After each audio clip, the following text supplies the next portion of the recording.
Hello and thanks for joining the Tuesday edition of Journalist Hangout. I'm Ayodele Ozubaku. Today on the program, Ahmed Lawan emerges as the new president of the Senate. And later on the show, Nigerians tax President Buhari on quality ministers in next cabinet. I'll be hanging out with Babajide Kolade Otitoju, Mayor AKINPELU, and Dari Odufokon. So if you're ready, let the hangout start now. Thanks for joining us. After much wait and high expectations, the last leg of the 2019 general election has been concluded with the inauguration of the 9th National Assembly. The ceremony in Abuja was preceded by the election of the number 3 and number 4 citizens for the country by the lawmakers.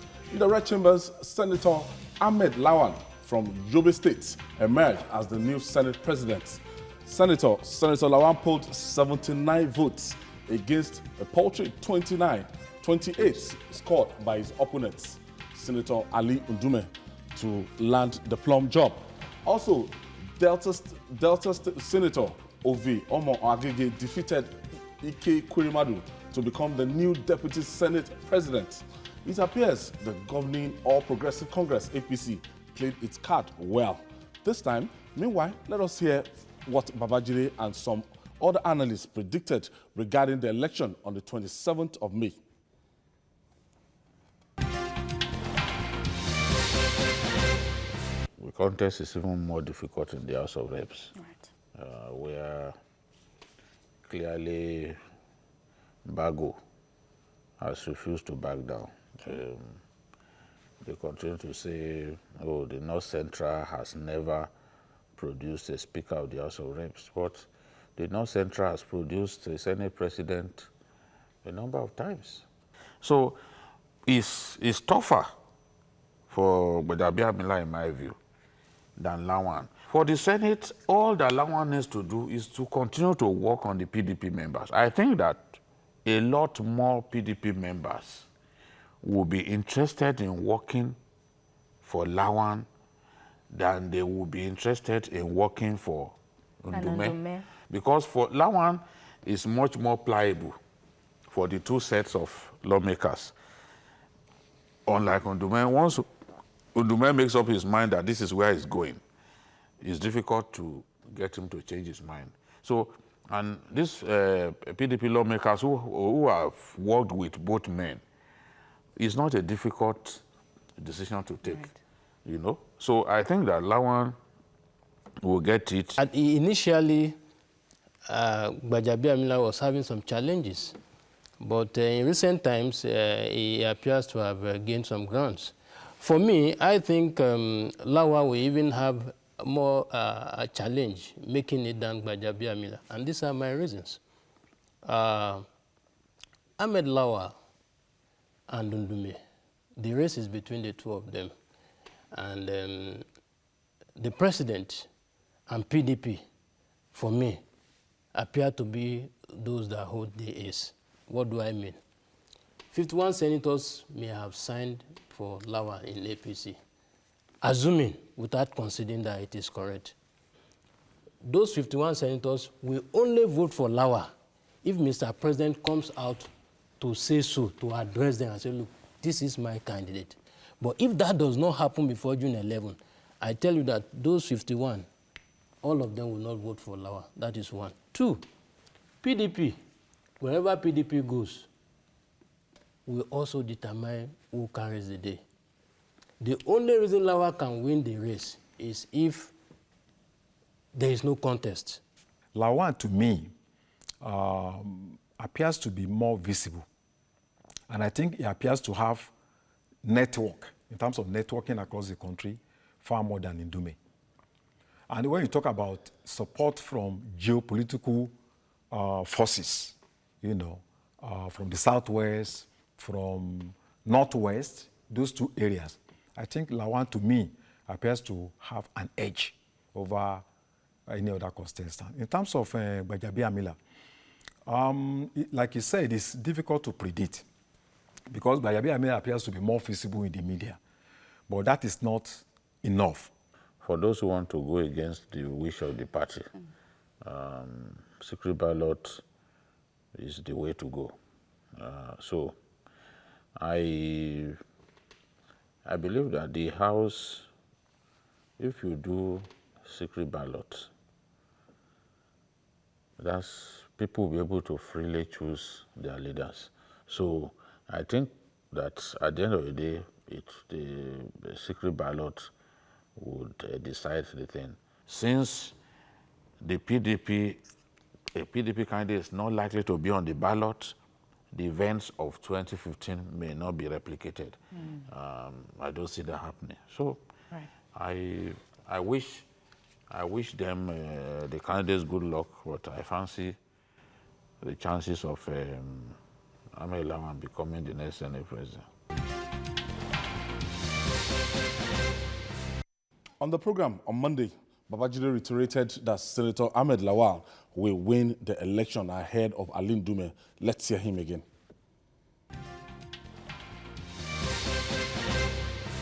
What do you expect, and who do you expect to emerge? I expect GBAJABIAMILA to win. I can project that GBAJABIAMILA will win on the basis of the energy that his campaign team has put into this process. People like Faleke, if you look at them now, they've lost weight. You know, they've lost weight, not the manner in which the IG lost weight. Yeah. But they've lost weight because they've been working day and night and hardly finding sleep. Fortune favors the daring. I'm confident that because they've invested so much energy into this project, that GBAJABIAMILA will win. As for Ahmed Lawan, from day one, I have fancied his chances of winning. I've predicted from the first day that Ahmed Lawan will win. Whatever happens, I'm not going to change my mind. I still believe that Ahmed Lawan will carry the day. In fact, it will be easier for Ahmed Lawan to win than for GBAJABIAMILA to win. That has always been my position, and I'm not about to change. Your predictions for both houses? Certainly the candidates that have worked, so hard. Visibly, we can see what they have been doing. I think it's most likely that they're going to emerge the winner. And I tip Lawan and GBAJABIAMILA. I'll be surprised if anything negative happens. Yeah. So we are not expecting any upsets from both houses tomorrow. No, it's not going to happen. An upset will not happen.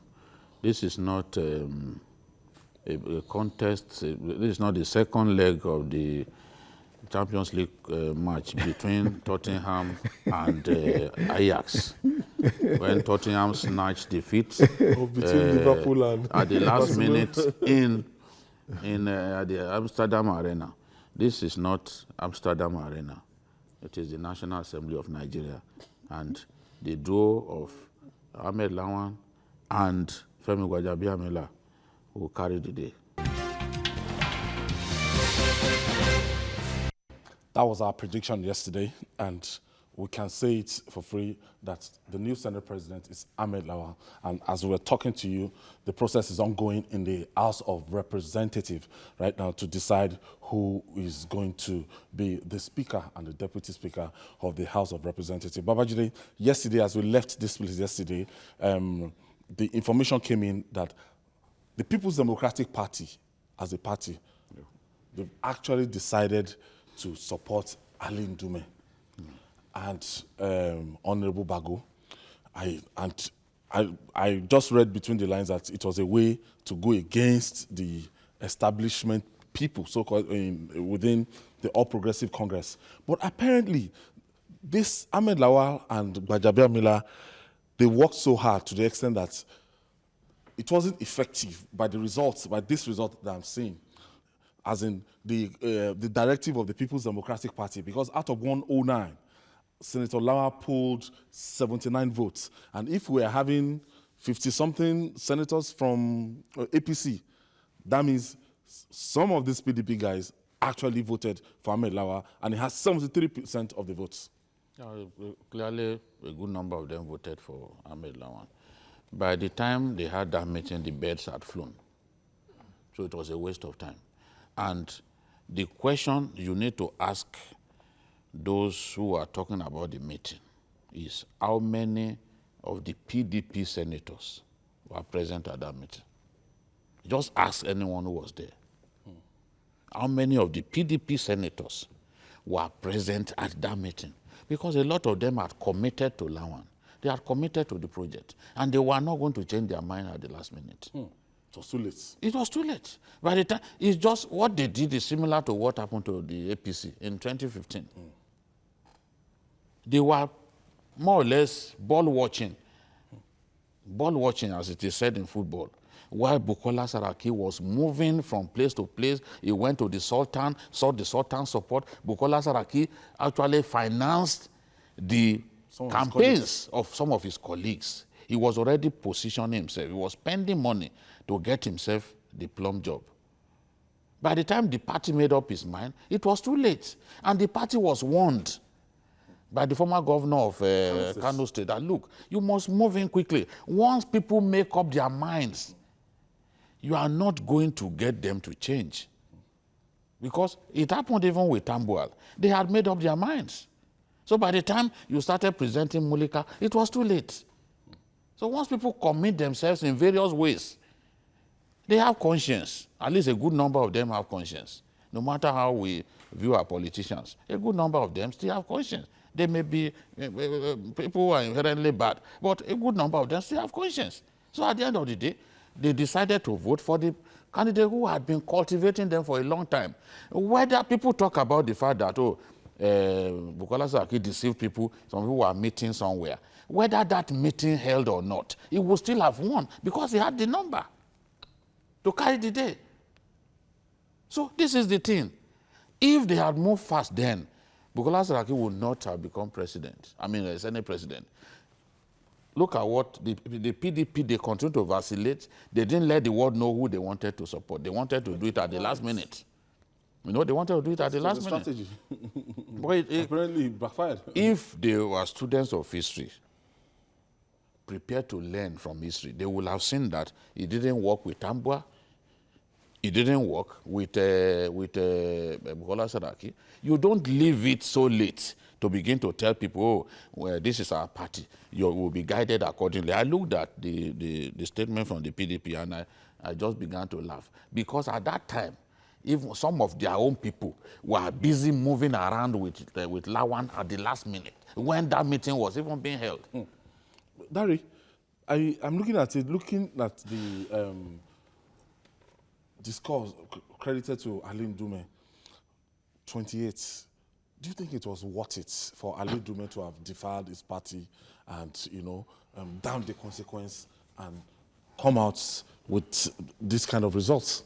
Yeah, well, before now, I was of the opinion that if Ali Ndume was so sure he could upturn the table, it was within his rights and privilege as a party man to do what he was doing, while waiting that, of course, majority will have their way, and the party, if it is also strong enough in controlling its members, will have its desire coming to pass. Well, when I saw the result today, I felt pity for Ali Ndume. Pity because probably he also overrated himself. Because the outcome is showing that, assuming without conceding, that all APC members except Ali Ndume voted for Lawan. Lawan got almost 20 votes from the PDP. I mean, that shows that even within the PDP, that one would have thought was Ndume's backbone, he could not win a clear majority. And that shows that he miscalculated. It was not right from the onset in his interest to have done what he did, defying his party in the manner that reminds someone of 2015. Party leaders, chieftains, Nigerians alike, were seeing a repeat of what Bukola Saraki did in every step of Ali Ndume's. And I am sure not a good number of Nigerians were happy that we're going to see, or the government of Nigeria will go through what we went through from 2015 to 2019. However, one thing he probably did not see that we saw as a media practitioner was the fact that the PDP, right from the beginning of this contest ending today, was never united. The minister was talking about the decision being taken at the last minute. I also want to add that it probably was not the intention of PDP to delay the decision to the last. Rather, its inability to have its chieftains speak with one voice delayed decision. And you could see that from the various endorsements. PDP senators. Even Wike came out to say they should support Lawan. Lawan, before his last minute meeting. Yeah. Senator Nwabushi from Delta and others openly endorsed Lawan. The national chairman of the party on many occasions was asked what the party would do, and he kept prevaricating. He was neither here nor there. This was the product of the inability of the party to bring its men to agree. And this happened because many of them saw the light in the sense that they realized that if we were not going to win, why dare these people this time? Shouldn't we just be amenable, curry their favor, see if we could get some good committee positions, and then find a way. And then some PDP chieftains too, both senators and non-senators, were already tired of the kind of opposition politics they played between 2015 and 2019. So all these factors let me bring you Mayor now. Led to what we saw today. Mayor, I was surprised when I saw the nomination for the Deputy Senate President. And from the blues, EXWERENADU just emerged.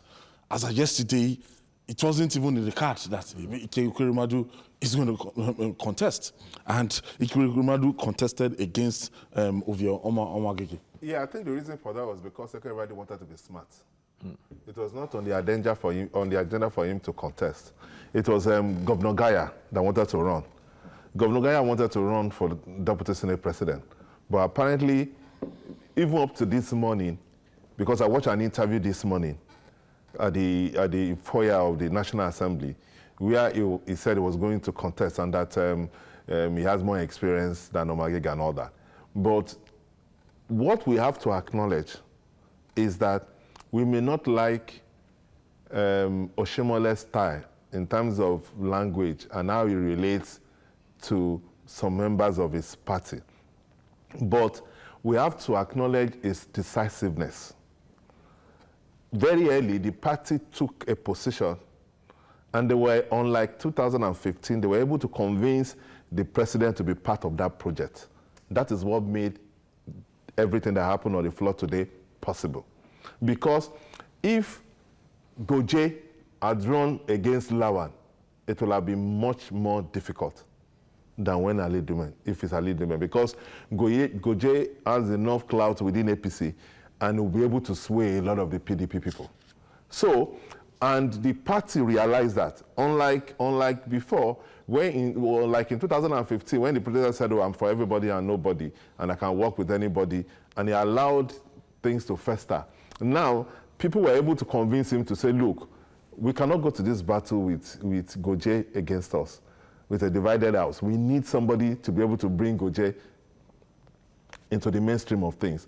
And immediately, it was the president that had that kind of clout and influence to be able to bring somebody as powerful as Goje to say, okay, I am stepping down and I'm supporting Lawan. Immediately, Goje stepped down and supported Lawan, Ali Ndume was just wasting his time. The party knew that Ali Ndume is no problem, so they didn't bother about him. They were trying to convince him to say, he will step down and respect the party's decision and the president, but they knew that he will not get anywhere because they didn't give him the kind of attention they gave Goje, because they knew that Goje would be much more difficult to them. So we have to commend the party that they've learned a lesson, because even OMO-AGEGEBEATS, it was easy for OMO-AGEGEBEATS, because if not that EXWERENADU decided to be smart, I don't know why he would think that on the floor of the Senate, people can change their minds and go, because he was trying to remind them of what happened during the problem of the maize snatching and all that.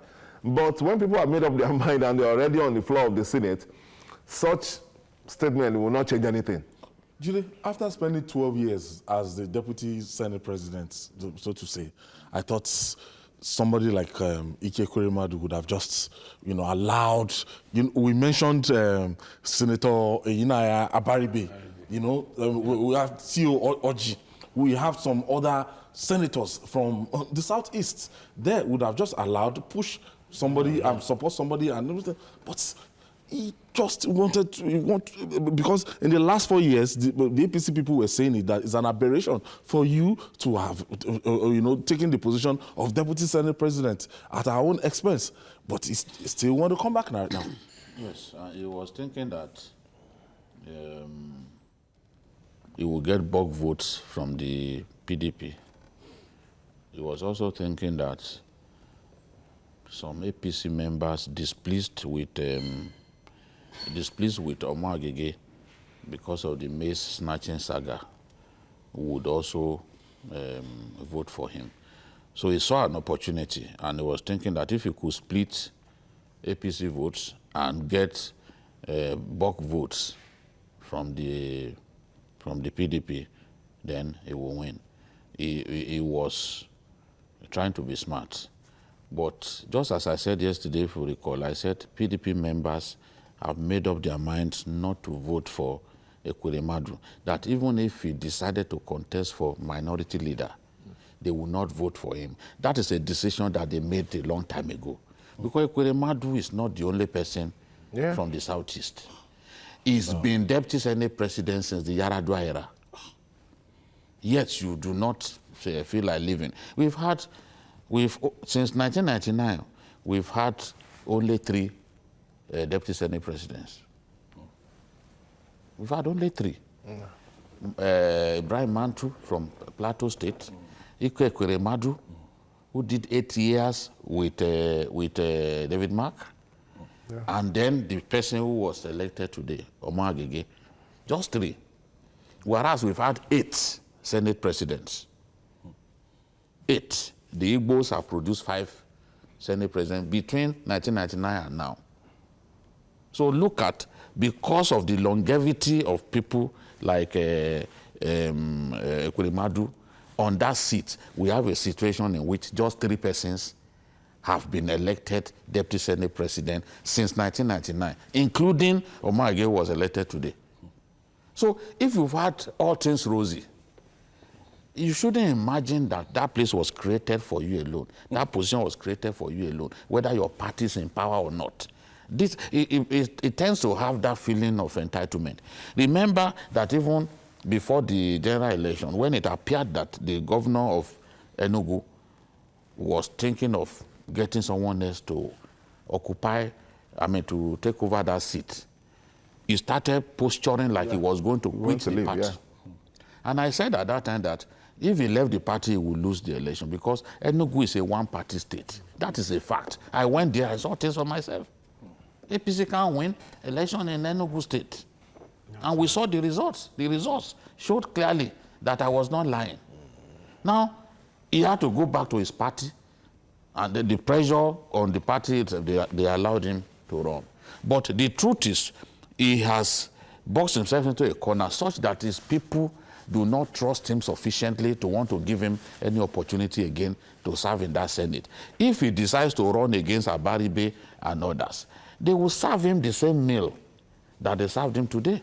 Because you see clearly that even the PDP members refuse to vote for him. His case is even worse than that of Ndume. Because Ndume too is like a fish out of water. Members of your own party refuse to nominate you for the position. Yeah. It took the PDP members. PDP member from Rivers. PDP member, one from Adama, the first, the Adama man nominated him, and then they seconded by the Rivers PDP man.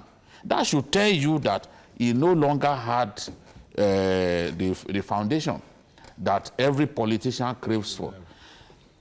The chief of staff called him, his governor called him, because it's not as if the party didn't put pressure on him or that they simply left him alone.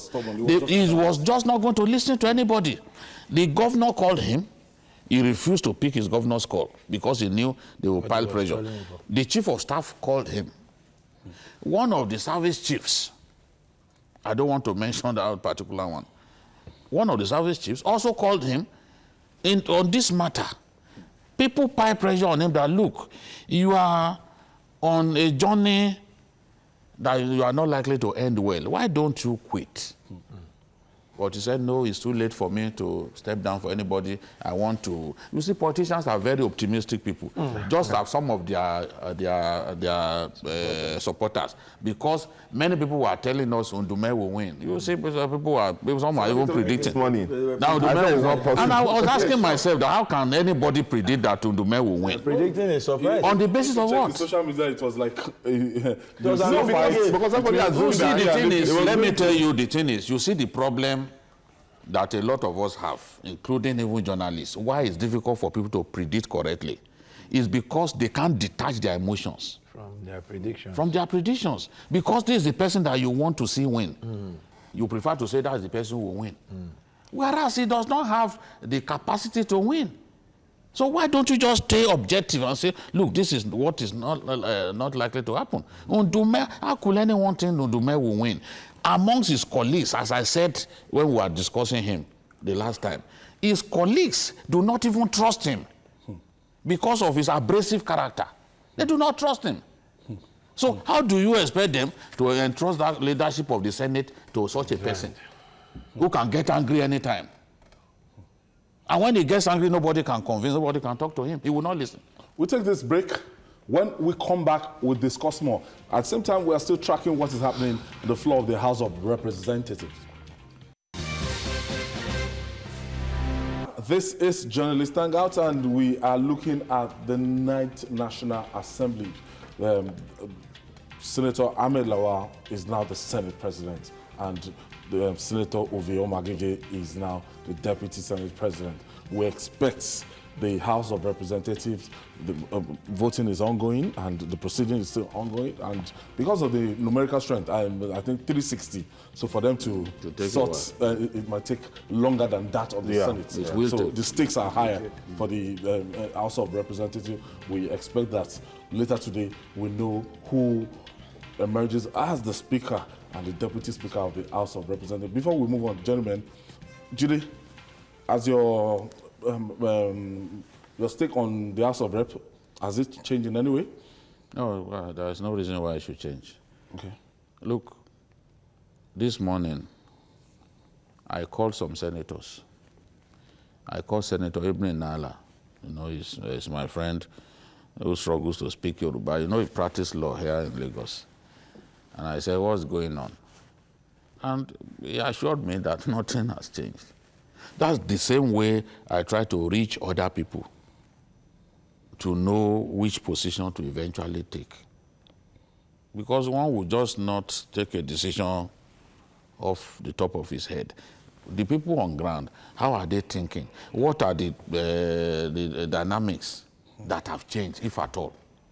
The dynamics that have changed, if at all. So I've not seen anything that has changed. Nobody has told me that, oh, BAGO has suddenly gathered momentum and will win this election. These people have invested so much, and you know what that means. These people have worked hard. So I do not see... They are cell leaders. See, this election, these two elections, you know how many governors were in the chambers today? About 12 governors. Yeah. 12 governors. They took the election seriously. That's why you have to praise Oshomole for the way he rallied party members to get them to realize that, look, this is important. And at every turn, if they need to change tactics, they'll change tactics. That is what is happening. They know their own members that the PDP members are cutting. They know that the battle is between them and a fellow APC man. And they know the people that he's talking to. And they are double talking to those people. So it's going to make it extremely difficult for any kind of upset to happen. And I really don't see that upset happening. Mayor, do you see Yakubu Dogara pulling off the rug from... No, I don't think so. I even think that GBAJABIAMILA is doing better as of today than in previous weeks. You know, apart from working, they've been able to, you see, everything seems to work for him. Mayor, I have this call from Houston, Texas. Thank you for joining us. Hello, Adewale. Yeah, hello, how you doing? Very well, thank you. Go ahead with your contribution. Okay, I have a question for Babajide. Okay. Yeah, I want to know why did Orji Uzor-Kalu drop? Did he drop out or he decided not to contest? Because I had to wake up very early this morning to follow the voting, and I didn't even see anyone nominate him. So I just wanted to ask that question. Did he drop out or he decided not to run again? Thank you. Of course, he was convinced to step down, to drop out of the race. Clearly, OMO-AGEGE demonstrated loyalty to the party at a critical time. The president is happy with him. The chairman of the party is happy with him. So that's why, in spite of what you and I will see as a kind of baggage, the party backed him all the way, and they made it clear that that's the person that they want, you know. So, and clearly, if a PDP, I mean, an APC member had contested against him, it would probably have been impossible for him to win. So they had to reward him for that demonstration of loyalty. They kept that position for him. And Orji Uzor-Kalu, who has a big case with the EFCC. Remember, the EFCC, the judge notified him that he had a case to answer. So it's a good thing for him to not contest, so that it will not affect his work in the National Assembly if they are taking him to court back and forth. So that's what happened. Mayor, sorting of ballots was just commenced in the House of Representatives at Aba. Yes, I was saying that everything seems to work for Femi. The party this time around, seems to have gotten their hearts together. They were able to set things up. And Baja on his own Baja and his team did a very good job, a very, very good job. They were able to move around, even to PDP. They tried to cut everybody. And when he was nominated on the floor of the House today, you could see the number of people that were excited about his candidacy. So I don't see him not winning. Dari, in this kind of situation now, there's going to, if the APC, if they have all their plans implemented and everything goes according to what they planned, do you understand? So a lot of Nigerians are saying it will now be the time for the federal government to hit the ground running. You have a cooperative that is going to be complementing you, legislature now that you should not have any excuse whatsoever. Yeah, well, already on the social media, we are already seeing the hashtag no more excuse. And the spokesperson to former Senate President Kwasaki just issued the press release. He's calling on Mr. President while congratulating him on the victory of his man, reminding him that he will have no excuse for not performing this time, as there is no National Assembly in court disturbing or slowing him down.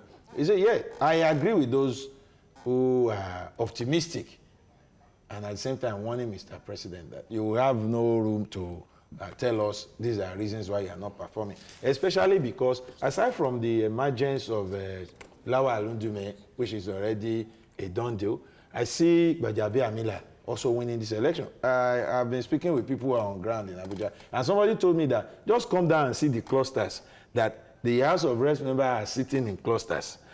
Nobody is taking chances. Everybody is trying to show loyalty to the party. Yeah. That you can do a head count of people who vote the other way. Even PDP members supporting Baja are openly showing it. They are openly showing it that this is where we are. And also working for Baja now is the occurrence of what happened in the Senate. Yes, that's what I'm saying. There will be a bandwagon effect. It will be surprising to find any APC member who wants to vote against the party now after the victory in the Senate.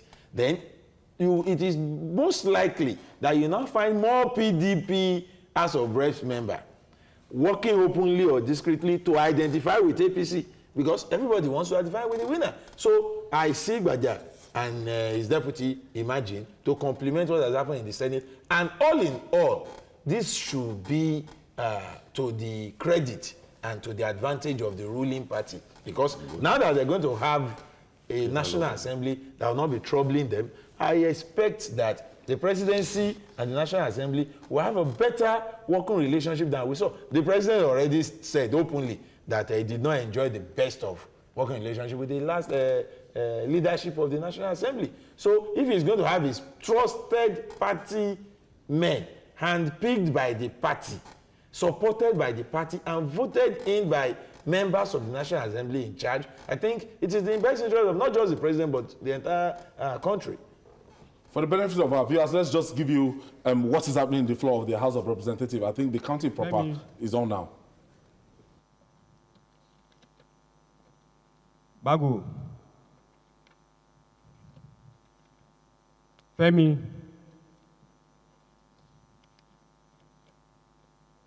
Femi. Bago. Femi. Bago. Bago.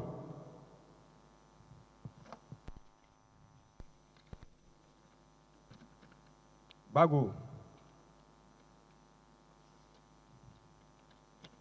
Femi. Bago. Femi. Bago. Femi.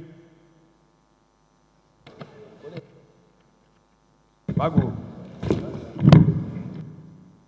Femi. Femi.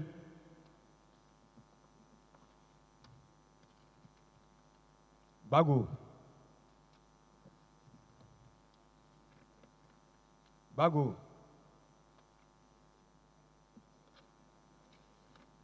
Femi. Bago. Bago. Femi.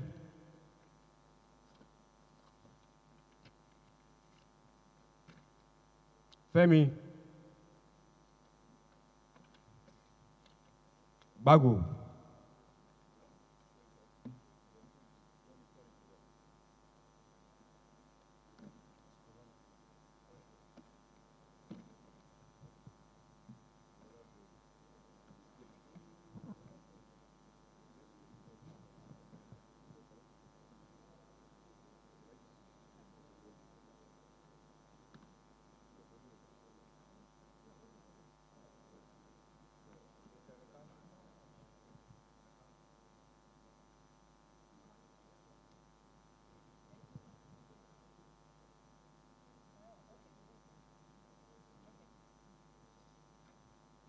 Femi.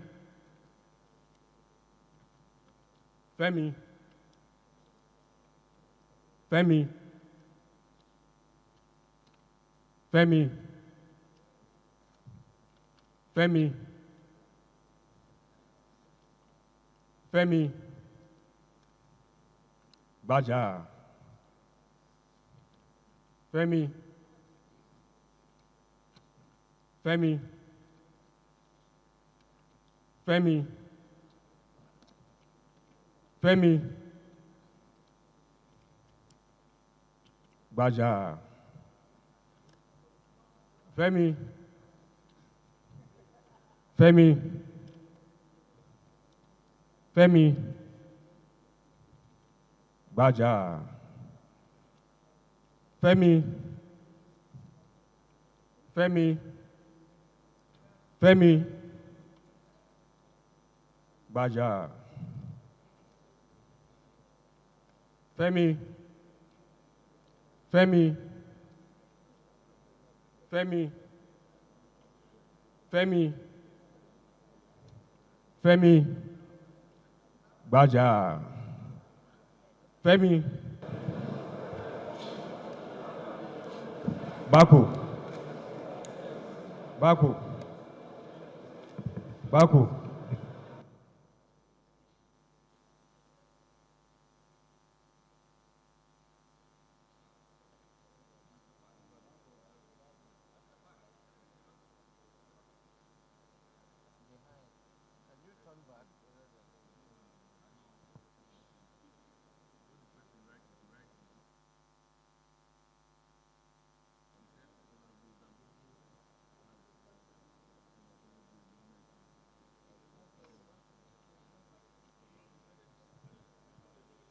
BAGO.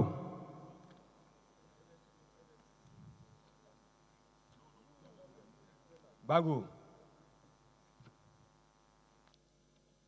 Femi. Femi. Femi. Femi. Femi. Femi. Femi.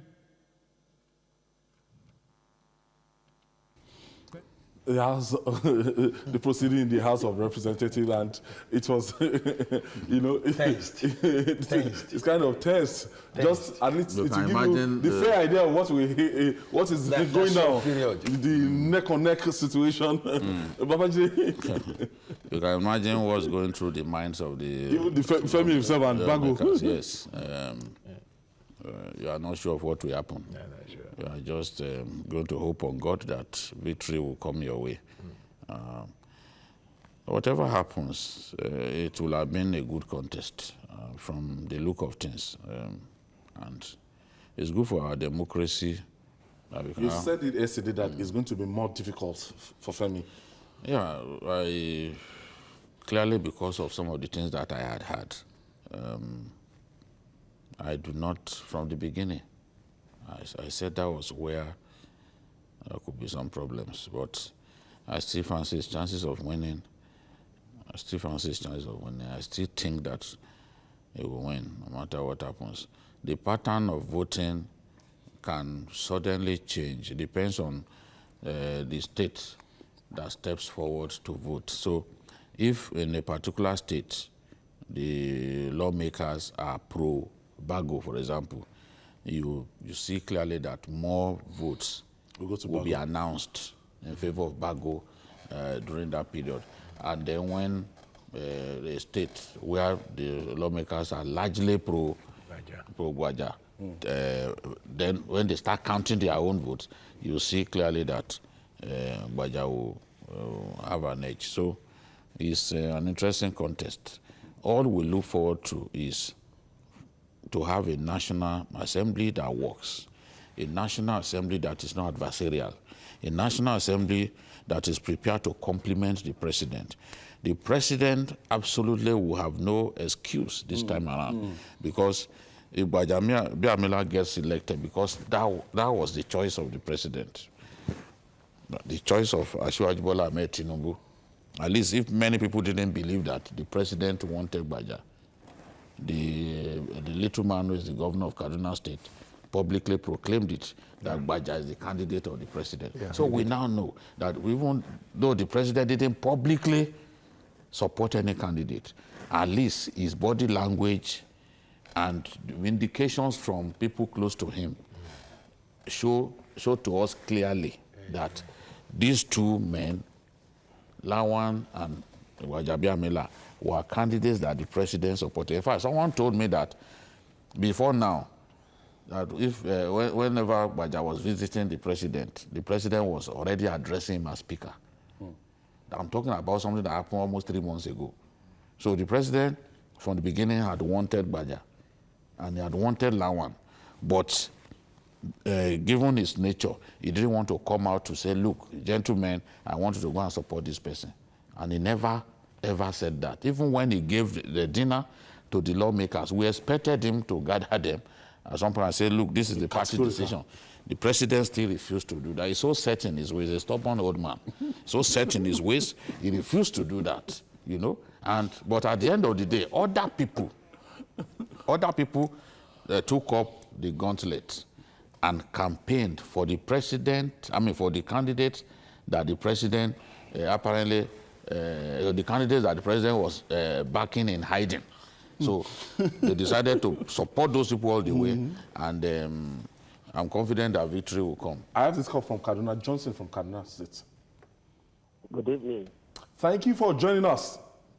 Good evening. Hello, Johnson, are you there? Yeah, I'm here. Can you hear me? Yes. Okay, good evening, Ayo. Go ahead with your contribution. Okay. I would have been disappointed if Femi went into this contest unopposed. I like it the way it is happening now, and that is the beauty of democracy. I do not think BAGO is kicking against the party's position. I think it's just the beauty of democracy. And I know, though, at the end of the day, Femi will definitely triumph. But it is a good thing that we're seeing it this way, and that will detect Femi's leadership quality also. So unite BAGO's group, how you're going to put them together, and that will be the beauty for democracy, for the House, and for the ruling party. Thank you very much. Thank him. Thank him and go back there. Go back. All right, I think we should go back to the House of Representatives. Something is happening. The floor, looking at it, I think... Yeah, because today, like today don't mark it. But I've emerged. On today marking. Femi. Femi. Femi. Honorable colleague, please sit down, sit down. Please sit down.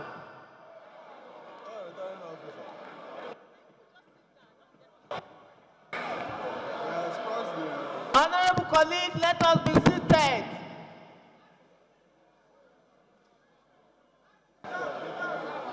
Let us be seated. Members-elect, please, let us.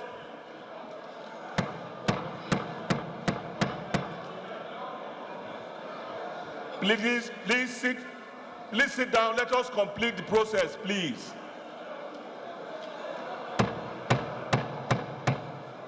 Go ahead. Femi.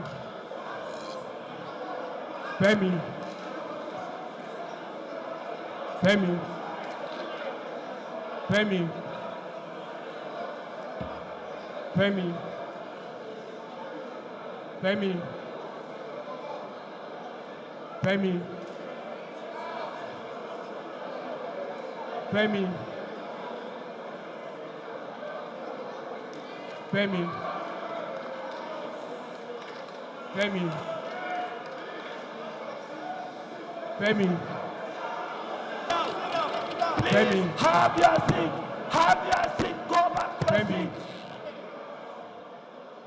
Femi.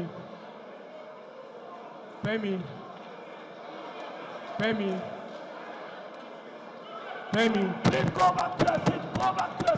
Please. Would you go back to your seat, please? Honorable members, please. Honorable members, please, let us complete this process. Please, can you have your seat? Let us complete this process, please. Go ahead. Femi.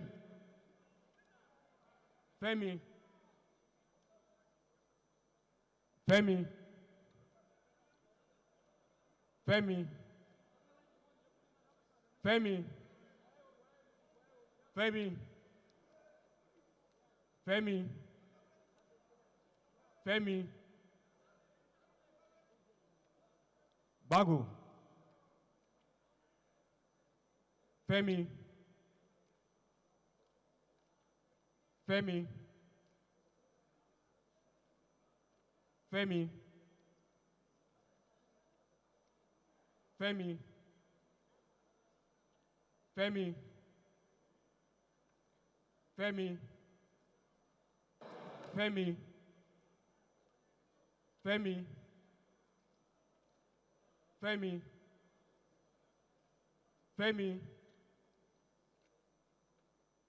It's not official yet, but you can see the mood in the House of Representatives. Babajide?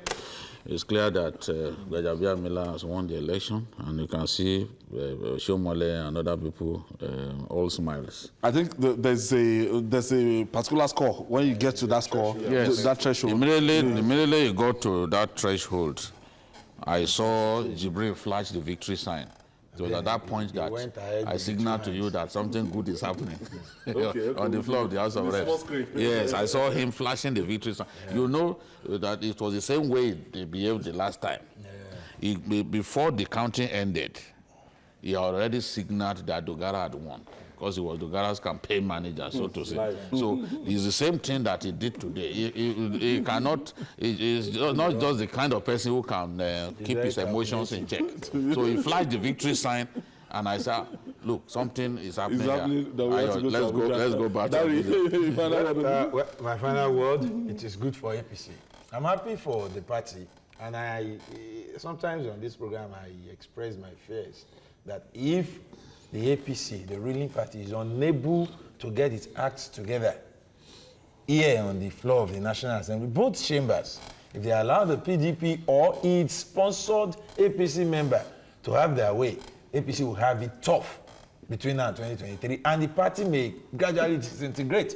But what has happened today, I am happy for the ruling party, and I hope that they are on the right track. I'm happy for APC as a party.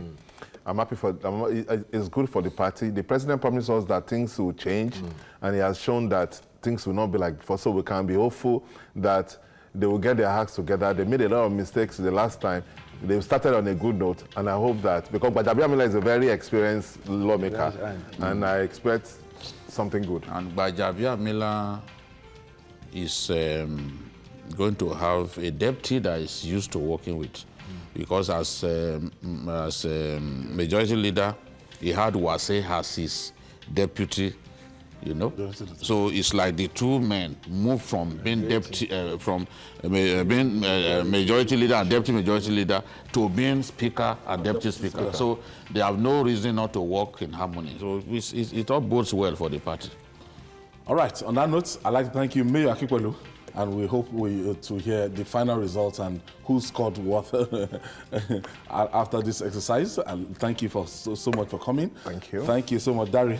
Thank you for your contribution. And Babajide Kolade Otitoju. We'll be here tomorrow again. We are going to be here tomorrow. Yes, BKO. Tomorrow is a special day. It's going to be the Democracy Day special of Journalist Hangout. We are going to have our live audience in, and it's going to be 2 hours. Yeah. So we are going to dissect everything back to back tomorrow. I think keep a date with us for 4 p.m. tomorrow. And that's our offering today. Join us tomorrow for the special episode of Journalist Hangout. You can also watch Journalist Hangout on our platforms showing on the screen. We're also on YouTube, youtube.com/TVC News Nigeria. Our feedback channel is Journalist Hangout at tvcnews.tv. I'm Ayodele Ozubakun. See you tomorrow, and God bless Nigeria.